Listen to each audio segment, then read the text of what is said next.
Hello everyone, how are you guys doing? This is My Africa Show and we're back to deliver you guys the latest news happening in our continent Africa, in our world with my colleague Dameka. How are you?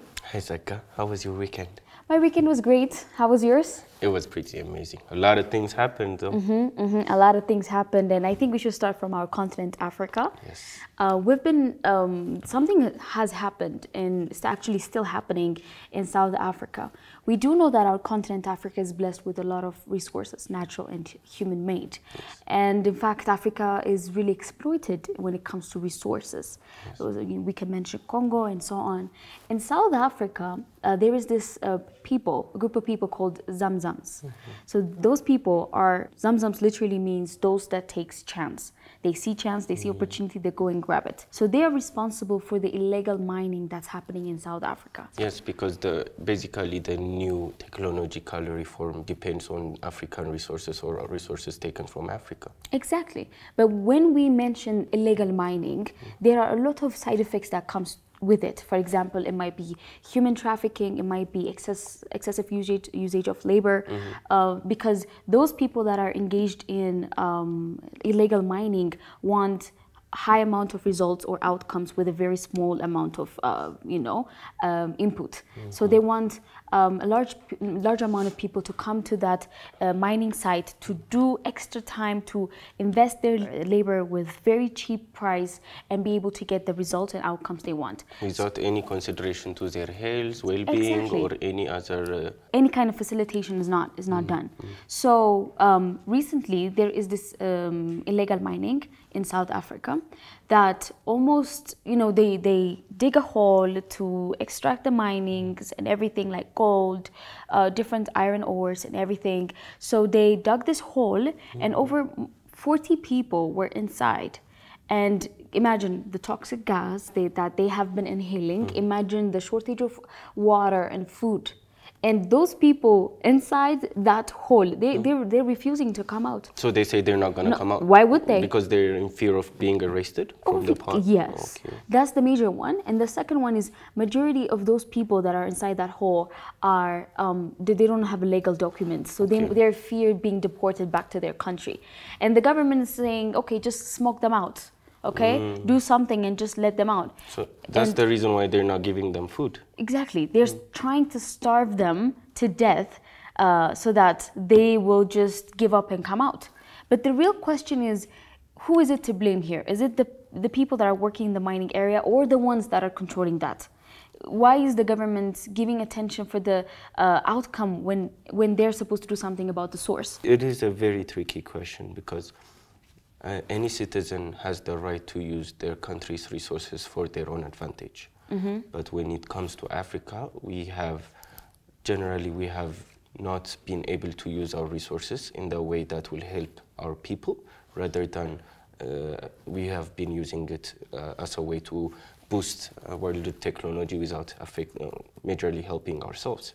So in many countries, especially after colonization, we were not able to get full control of our resources throughout Africa. Yeah. So I think that still affects us in many ways till today, and this is one of the things that we can see from that. Yes, exactly. And the saddest part is that from those people that I've mentioned, the 40 people, 3 of them were able to come out. And from those 3 people, one of the 3 people, he's getting a medication, but the other 2 are already arrested. So I read this news on BBC that says that they were eating vinegar and toothpaste to survive. Can you imagine? So this is not something that we can just brush it off and say like, okay, this is just happening in South Africa. It is something that the government should take attention, because any government in any country is there to serve the people, to serve the interest of the people. So that should be the priority that any government should give. So the citizens should feel safe, secured, and heard and valued in their own country, especially as Africans wherever we go in Africa. I also believe this is not only the responsibility of an individual government of a specific country in Africa. I feel like, and I also believe that African Union has a very big role to play in how countries use their resources, on how other countries are using our resources in Africa and what the African people are benefiting from resources all around Africa. What do you think? Yes, exactly. That is so true, because African Union is the mother of our continent that holds us all together. So we should be able to understand the power that African Union has all across Africa.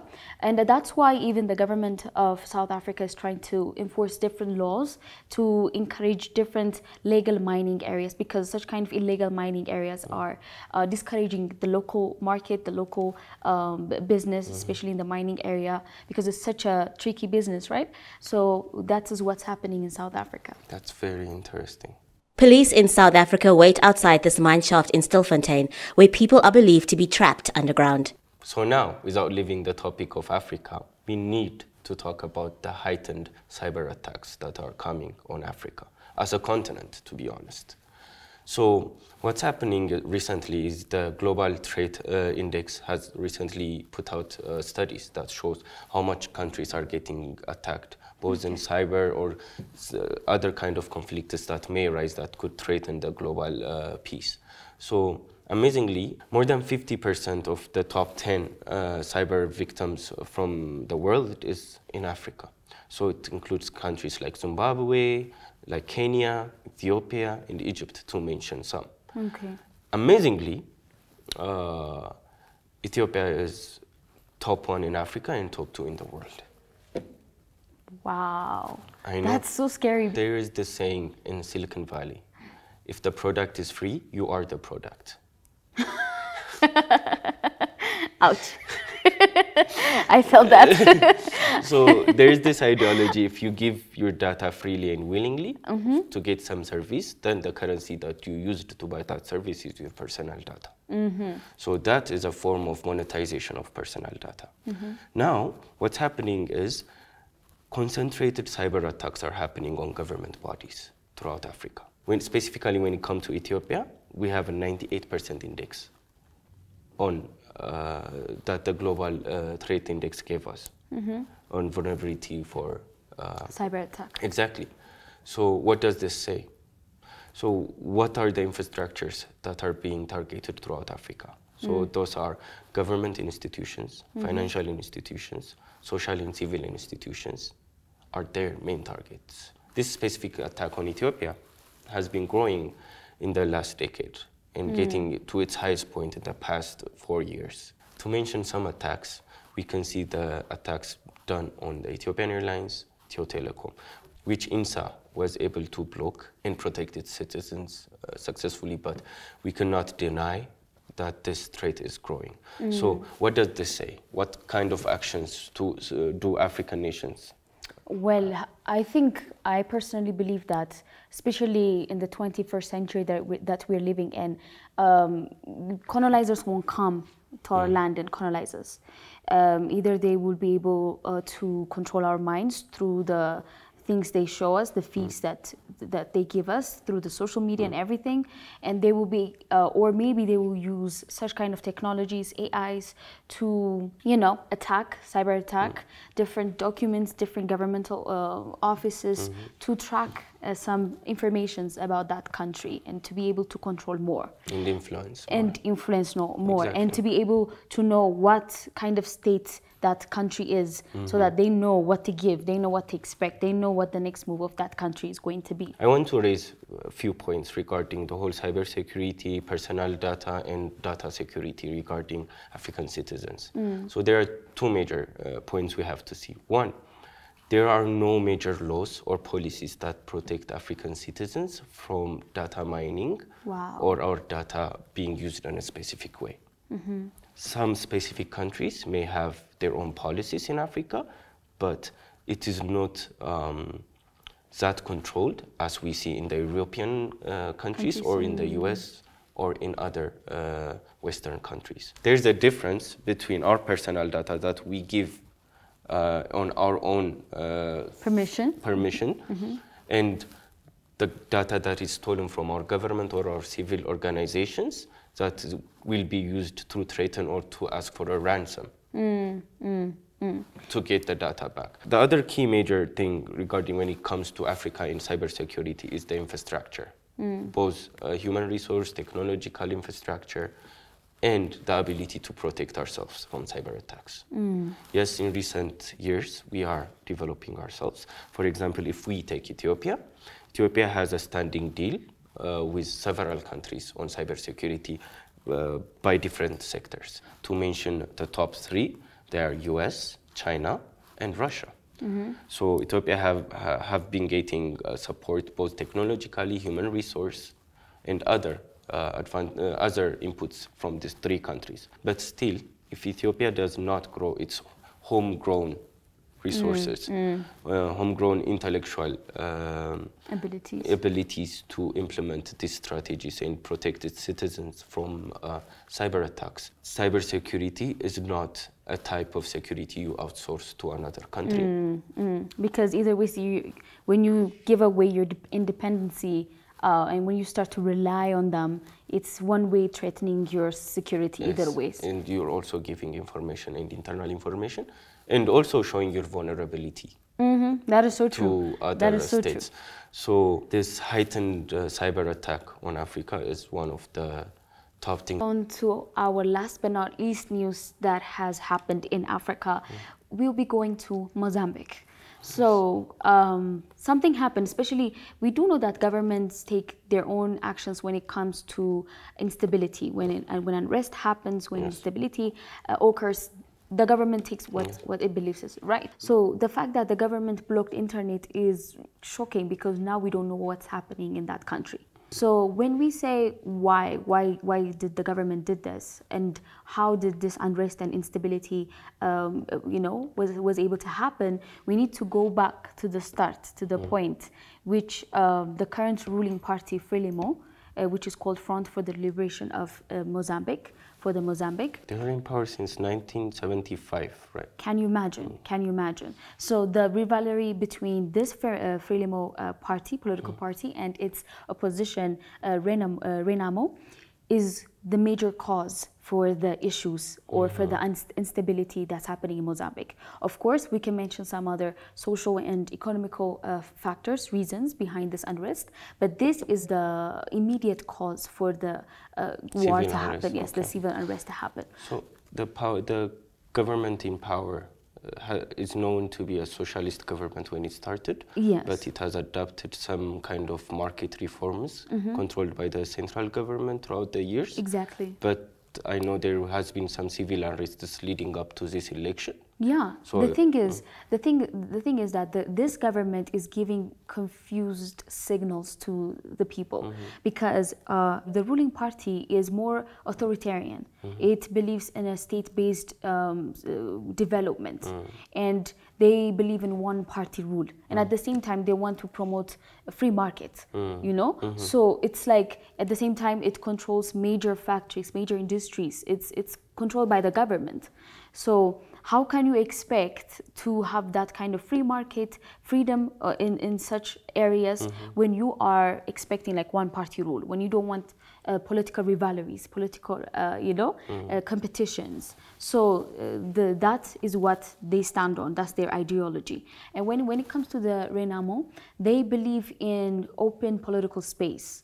They want to be challenged, and they challenge the idea of being authoritarian or being the idea of central government is pretty much the main reason they oppose this political party.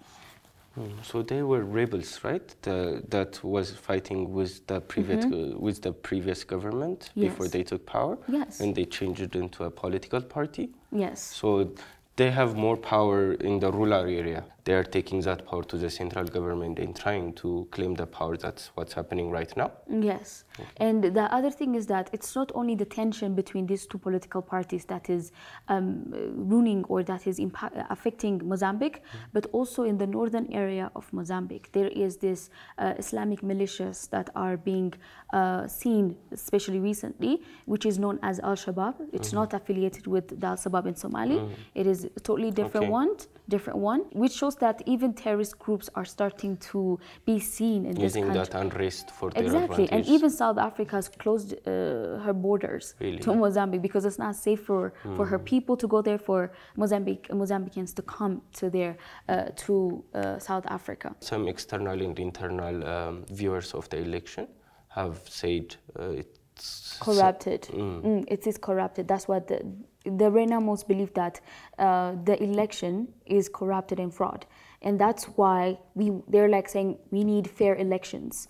As we are citizens of this country, we want our voice to be heard, and it's just they're saying enough is enough. Just be able to give up your power peacefully. But at the end of the day, it's the civilians that are getting hurt. It's the children, it's the kids, the women that are being affected wherever we go when it comes to war. So I think we should be able to understand that the effects and the influence that it has on the people, and come to an understanding that we're all one, discuss and come to a common ground that will sustain both of us.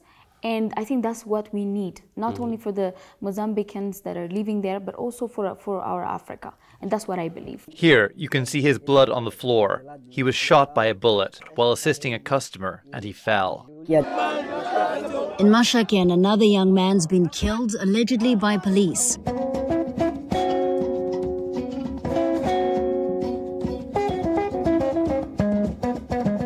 There are a lot of news that has happened all across Africa that is still happening while we're having this conversation. We will keep you guys updated on our next weekly show, but I think we have to go to the global news. I want to start by AI. What about AI? There has been some interesting growth in the field of AI. What's happening recently in the field of new technology or new innovations or new applications, websites, or any new development in the past few months, especially in the past few weeks, have heavily been impacted by AI.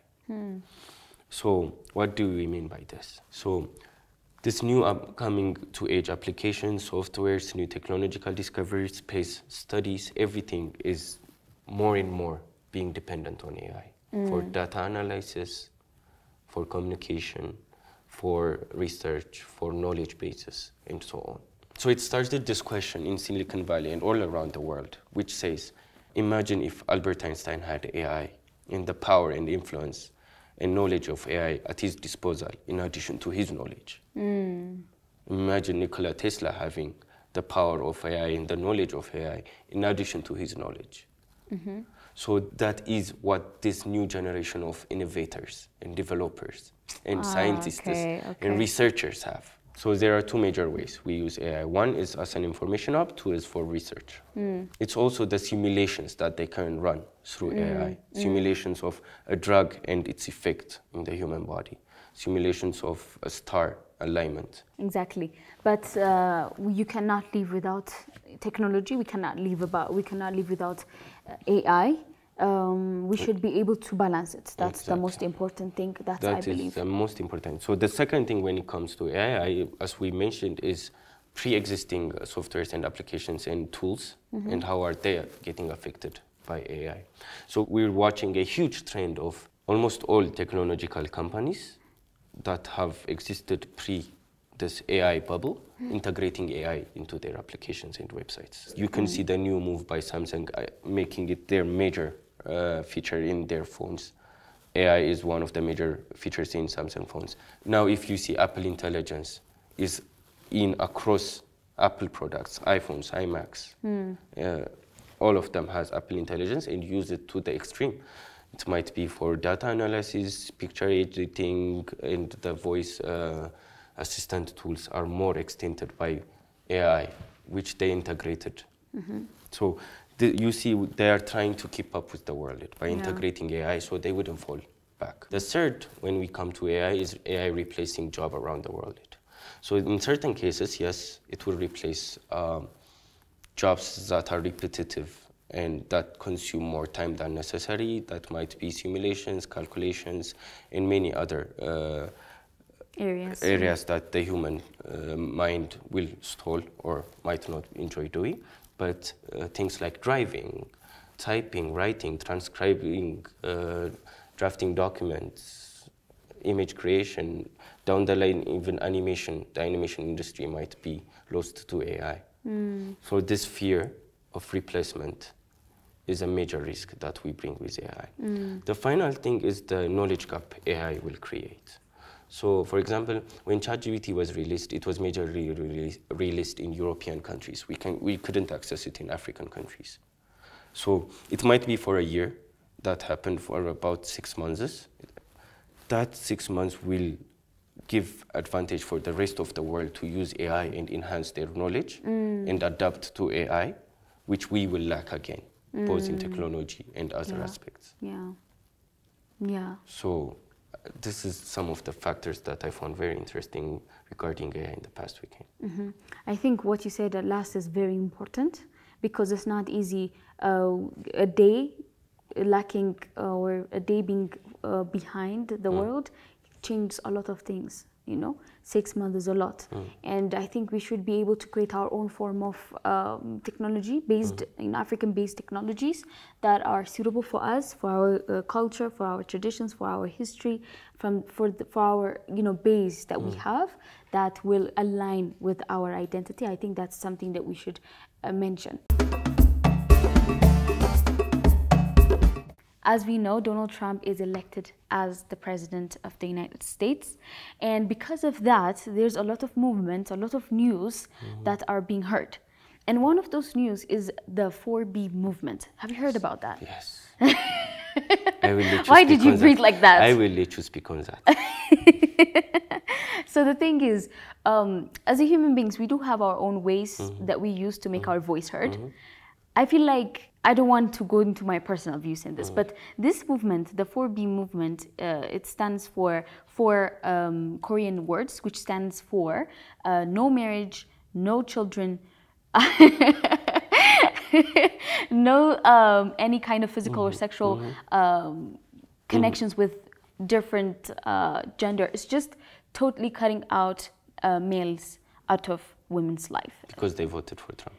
Exactly. Wow. Okay, the thing is, they used Donald Trump, winning the election as a reason. Exactly, and as an immediate cause. But there has been a lot of things that has been accumulated the whole time. The thing is, they're saying, especially the young liberal women's on TikTok, Instagram, they're saying we're done. We're done with our counterpart male using their voice against us. So people who are married even. Yeah, and I saw this I saw this news that says, okay, I cannot support this movement because I'm married and I have 4 children. but what I can do is I will make sure to not use any male owned businesses. So what they're saying is, how can male use their voice to choose someone that is accused of violence, accused of abuse, sexual abuse? Why? Why do they use their voice for that? And the thing is, I haven't seen any data that shows that actually large amount of male voted for Trump. I haven't seen any data. Can I ask you something? I find it really interesting how they relate this movement to feminism, especially in the international aspect. How do you see that point? You see, again, they already have, especially the Americans already have the question of owning the rights on their bodies when it comes to abortion and stuff like that. And the party, the Republicans, they don't agree, they don't support the legal abortion. So it's not only about the feminist movement, but it's also about the rights that they have as a human being. That's what they trying to push. Exactly, trying to portray. So do you think it's right? What I do believe is that if such kind of movements are very, tricky, very powerful, they might go out of hand and affect a lot of things. You cannot say, I will not marry, I will not have a child. That's going against nature. The chain reaction that will create. Exactly. So it's not about what they're asking for, but it's about how they're asking it and how they're controlling it, because this might go out of hand and affect a lot of things. And if you ask me my personal views on this, the feminist movement first initially might be established or thought to protect and support women, but now, as I've told you, it's getting out of hand, and people are saying, no, we don't need men we don't need it. Like, they're shaving their hairs, they're Like, it's hideous. For me, it's hideous. But again, we all have our own ways that we try to show, express our questions and our interests. And this is what the Americans are using. So I guess let's go from the title. I guess they can do that if they want to. Yes. I cannot say more about that. Exactly. Now let's go to the entertainment and let's conclude. I heard we have someone to be proud of us. Oh, yeah. You know, especially when you're doing something that you love, you love to be recognized and acknowledged, right? We all have our stage that you love to be awarded. So for the musicians, like Grammys, MTV, AMAs, is something huge. Like, to be part of that is such a huge honor. And we have heard that Tyler, your favorite musician, won big at the MTV AMAs. That's right. Yeah, she was able to win 3 awards by Best Afrobeats, Best R&B, and Best African Act at the MTV AMAs, MTV European Music Award. So that was such a huge milestone for her as an individual, and also for African music. And African sound. Exactly, African sound. People are actually looking for that in the music industry. The Afrobeat industry, and especially music from Africa, is having a huge impact throughout the world the past 5 years, if I'm not wrong, right? And if we're not able to own it, and if you're not able to promote it the right way, I mean, like, someone else is going to do it. You know, it's a very competitive industry that we're in, especially right now. So it's not only Tyler, but also Taylor Swift was able to win different awards, like Best Video, Best Artist. As expected. I mean, it's Taylor Swift. What do you say? That is very good, and I'm really proud. Yes. And different musicians were able to perform, and also it was hosted by the British singer Rita Ora. And yeah, there was a lot of touching moments, especially when it comes to Liam's death. Yeah. Yes, they tried to remember and honor his work and his presence in the music industry, which is something to be appreciated. So yeah, congratulations, Tyler and Tyler team. Congratulations, Tyler. And I want to give a shout out for Tyler for keeping her heritage, and also even there has been a lot of force to change even her accent and the way she walks, the way she dresses. She stuck to herself and got to this point. Yes, this is what we had for you guys this week. I hope you guys enjoyed. Let us know what you guys think about the ideas we brought. And please feel free to mention any news that caught your attention below this video. And as in for our TV audiences, please feel free to let us know what you guys think on our short SMA 6121. So I guess this is it. This is it. Yes. Until next time. Bye. Goodbye.